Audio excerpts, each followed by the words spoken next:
InDesign has a wide variety of drawing tools, including a fully featured Bezier pen tool, just like Illustrator. Now, I wouldn't use InDesign to do a detailed technical illustration, but it's perfect for basic drawing, such as most logos and relatively simple shapes. Let me show you how it's done. I have my Rue article document open from the exercise files folder, and I'm just going to zoom in on the upper left corner here, just so I can have some space to work. Now, here in the tool panel, there are several tools that let me draw shapes. For example, the line tool. The line tool just draws simple lines. I can draw any angle I want. Notice that if I hold down the Shift key, it constrains the angle to either horizontal, vertical, or a perfect 45 degrees. Next down is a tool that's a little bit more interesting. That's the Bezier pen tool. Here, I can click and drag to create Bezier curves.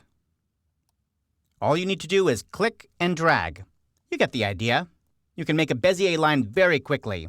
Now, you might use a line like this for text on a path. To edit this path, I would use the Direct Selection tool, the white arrow tool. When I choose the Direct Selection tool and place my cursor over the path, it highlights. Now I can click and drag points or their handles. I can even drag the segments between the paths. Dragging the segment between the paths changes the curve wherever I drag it. Here's another way to change the path. Switch back to the pen tool. I'll click on the pen tool, and now, whenever I place my cursor on top of a place that has no point, it changes into a little plus cursor, which indicates that if I click and drag, it's actually going to add a point.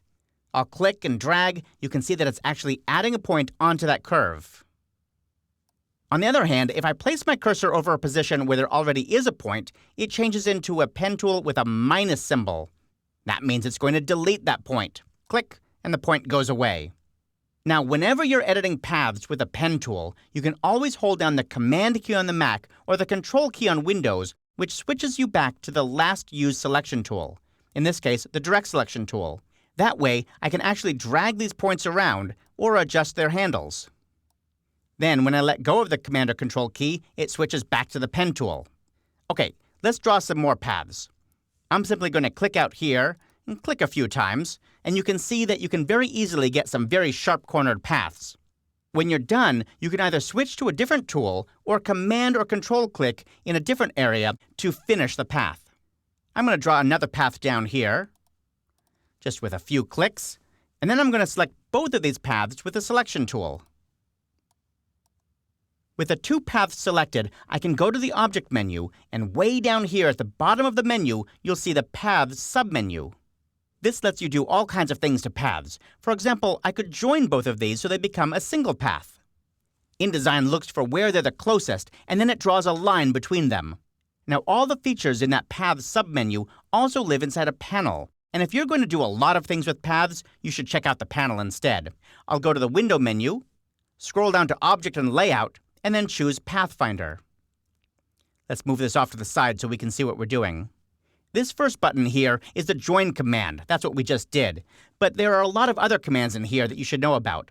For example, you can open a closed path, like a closed frame, a text frame, or you could close an open path. In this case, what I have right now is an open path, doesn't close, and now I can close it by clicking on this third button.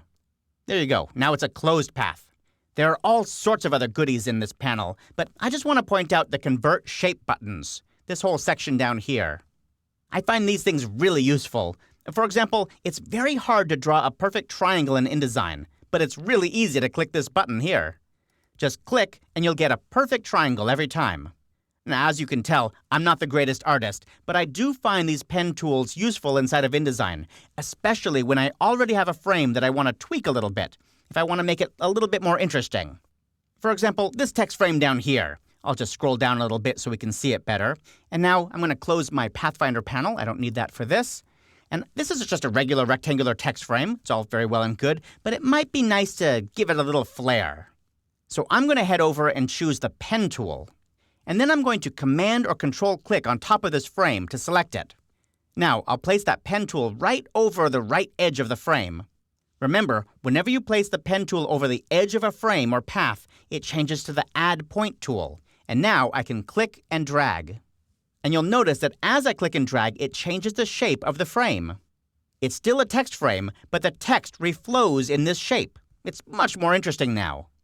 Now, of course, if I really need heavy-duty illustration tools, I would switch to Adobe Illustrator. But in most cases, when I'm just trying to make my design look interesting, InDesign gives me everything I need.